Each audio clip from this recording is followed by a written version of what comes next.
Hindi yung kompleto. Kasi kung ako, tatawa nga ako nung sinasabi ko yun. Sabi ko pag nagko-comments po, ba? Hindi kasi, di ba yung sinabi mo sa akin, iba? Hindi, sabi ko diba sa'yo, di ba ako pa nagbigay ka ng comments, yung mga ganun-ganun. Kompleto yun dun. Sabi ko, pag sa comments, palibaw, yung mga may sinasabi si po ikaw, tapos may sinasabi siya, yung ganun. Sabi ko, Pare, parang galit na galit yung sinabi mo yun, ah. Yun, ah. Ikaw, alam mo na kung ano.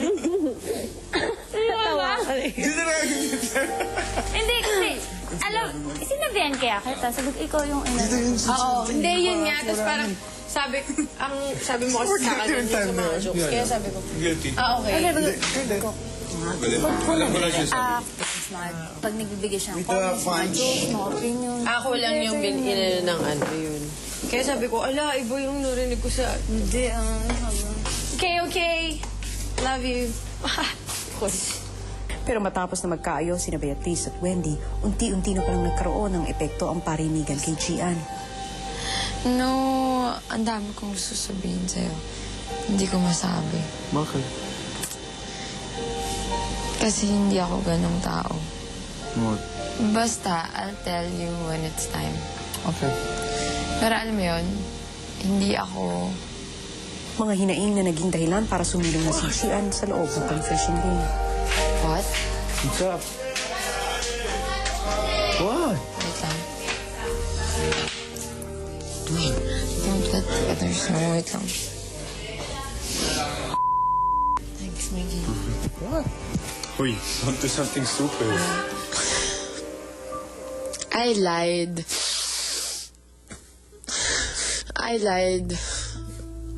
Yung mga, may hindi po ako sinabi or may kind of takpan. Pwede po atin muna to. Sensitibo ang bagay na inamin ni Gian kaya't minabuti ni Kuya na gawin lamang itong confidential. Pero ano naman kaya ang kanyang mga revelasyon tungkol sa kanyang mga kasama? Abangan! Palapit na ng palapit ang Big Night kaya't patindi ng patindi ang mga kaganapan sa Pinoy Big Brother Season 2. Nasa inyong mga kamay kung sino ang mananatili at makakapasok sa Big Four. At sunod-sunod sa natitirang 2 linggo ang pagpapaalis sa bahay ni Kuya na inyong masasaksihan. Sa Sabado, June 23, ang 10th eviction night kung saan aalis makakakuha ng pinakamababang boto sa 7 natitirang housemates. Sa Martes, June 26, ang 11th eviction night kung saan aalis ang pinakamababang boto sa 6 na matitirang housemates. At ang 12th eviction night sa June 28 kung saan makukumpleto ang Big Four Pinoy Big Brother Season 2. Magkikita-kita tayong lahat sa eviction hall. At sabay-sabay nating subaybayan ang pagbuo sa Big Four. Na maglalaban-laban para sa titulong Pinoy Big Brother Season 2 Big Winner. Ang huling 3 eviction nights. Ang huling 3 pagpapaalis. Abangan yan sa Pinoy Big Brother Season 2. Gusto mo bang mapanood ang mga naganap noong halalan? Posible yan! I-text ang 3G Halalan to 2366. Boto mo, ipatrol mo ang Halalan 2007 special coverage ay hatid sa inyo sa Gian kinausap si Kuya. Para pong natitrigger yung mga trauma ko, yung mga bagay-bagay. Pagod na ako. Pagod na ako na lang lagi yung masama. Pagod na ako. Pagod na ako. Nakakainis. Ako yung ginawa ko na lahat. Iinis na ako. Bakit ako na lang lagi yung kontrabida? Bakit ako na lang laging kailangan pagkaisahan? Bakit ako na lang lagi yung kailangan ginagawa ko lahat, lumalaban naman ako. Bakit ba? Am I doomed to fail? Am I doomed to be a weakling? Parang gano'n. Naiinis na ako. Bakit ako laging pinag-iinitan? Yeah! Munta ng confession. Bakit? Dahil sa imbalance, Hindi ko maintindihan si Ate Wendy siya si Kuya Bruce. Si Ate Wendy, hindi ko siya maintindihan. Lahat po ng sinabi ko sa kanya from the start, totoo. Yes, hindi mo, even back then, as a viewer, I always felt na it was unfair for someone na nakalabas to come back in. Iba yung may alam ka na sa labas. Iba yung alam mo na rin yung, iba yung may alam ka na feed ka na ng mga tao. Iba yung alam mo lang, alam mo yun, may alam ka na. Yun lang po talaga yung intention ko nun. And yun nga po, may problema pa pala siya sa akin. Tapos, hindi ko pa malala. I thought we were okay. Yes, I understand na ganun yung reaction niya after the nomination. But she said, okay lang, wala na.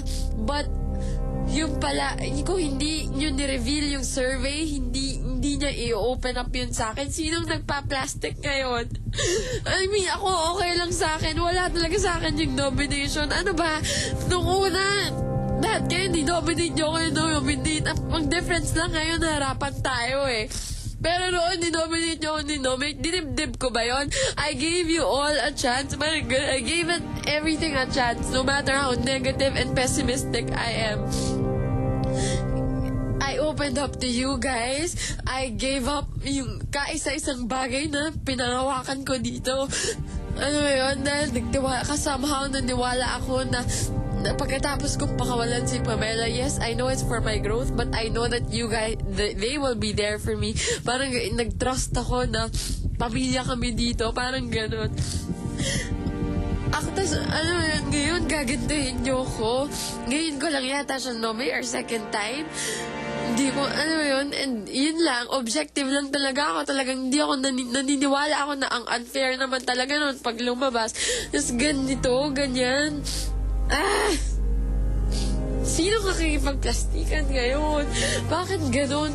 Ano bang galit mo sa akin? Ano ba? Gusto mo ba ako hello? O sige, hindi ako mayaman. Hindi ako, may kaya kami. Pero, ano ba? Yung ba yun? O sige, magpapakahirap ako. Yun lang yung problema. Ano ba yan? So, why do you feel na pinagkakaisahan ka? Ewan ko, siguro kasi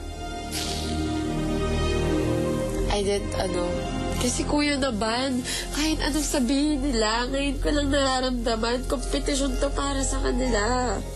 They all want, no matter what the reason is, everyone, may desire sila to stay till the end.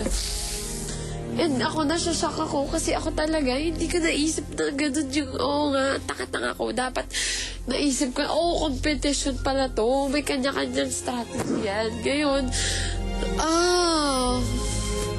napakalaki pong laban for me. It took me a lot, sobra, to be, composed and calm and strong until this point. And it's sobrang one of my, I can say, trust me, I can say it's my biggest achievement in my life.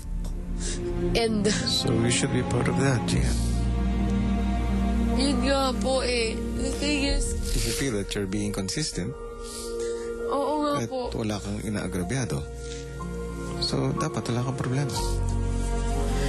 Yun nga po, ang tanga-tanga ko po kasi na-overlook ko na competition to. And kung strategy niya, or nabamanipulate yung buong bahay. At kung meron siyang hidden na galit sa akin, ako po yung kawawa. Okay, Gian. Po, Whatever you have achieved, hindi na mawawala yun. Yan para sa sayo. Nagkaroon ka na ng baby steps to growth. Huwag mo nang maliitin yon. Okay? Pupunta ka muna sa secret room. Doon ka muna. opo. Dahil abala ang mga housemates sa kanilang weekly task, di nila napansin agad ang di paglabas ni Gian mula sa confession room.